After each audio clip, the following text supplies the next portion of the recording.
A big week in the world of politics that could have large impacts on both Canadian and world markets. Joining us now is financial analyst Robert Levy. Thanks for being here with us, Rob. So this week, the U.S. Federal Reserve cut its key interest rate by a quarter point, and President-elect Donald Trump winning the U.S. election.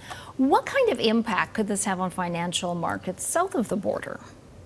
Well, you could say, Jen, that the presidential election had such an impact that it made the U.S. Federal Reserve on Thursday almost a backstory, which hasn't really been a case for the past couple of years.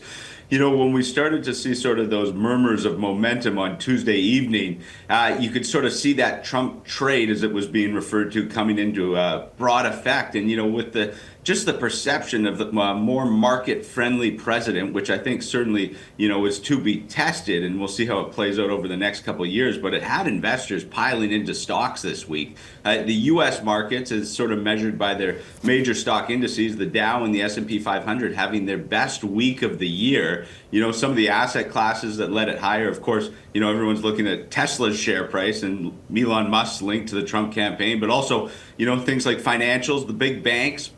So not just your like little more regional banks that maybe have a little more price volatility, but stocks like JP Morgan Chase and Citibank up over 7%. And then, you know, the one that you have to mention too, it is sometimes a bit of a backstory, but cryptocurrencies and Bitcoin started trading significantly higher. And even over the weekend here, you're seeing Bitcoin above $80,000 US for an all-time record high. So excitement in the crypto space as it relates to a Trump presidency. Yeah, okay, well, interesting. Now, that was the south of the border impact. How about up here, north of the border in Canada? Will it affect the loonie and Canadian trade? Absolutely it will. And, you know, that was the one purposely it didn't mention above because of what we've seen with the Canadian dollar this past week and the U.S. dollar. You know, U.S. dollar had moves this week relatable to what we saw in the pandemic of March of 2020 and then all the way back to Brexit in 2016. So a very strong U.S. dollar. It meant weak loonie sort of under 72 cents there. And the one that everyone points to is what does this mean for trade? Because so much of the Trump campaign focused on tariffs and minimum 10% tariffs on all imports. Of course, Canada being a major trading partner of the U.S., where 75% of our goods go into that U.S. market. We've been through this once before in 2016 with renegotiating NAFTA. And I think the one fear that stands out is the unpredictability. And you think of a sector like the aluminum and steel industry that were victim to those Trump tariffs to be a bit of a bargaining chip. So, you know, overall, as a trading nation, we wind up okay and get through this. But what's sort of the unpredictability or the X factor that could be victim to some sort of unpredictable event? Okay. Speaking of unpredictable events, I don't know if anyone saw this coming, but what's up with Bell Canada's shares dropping to an 11-year low?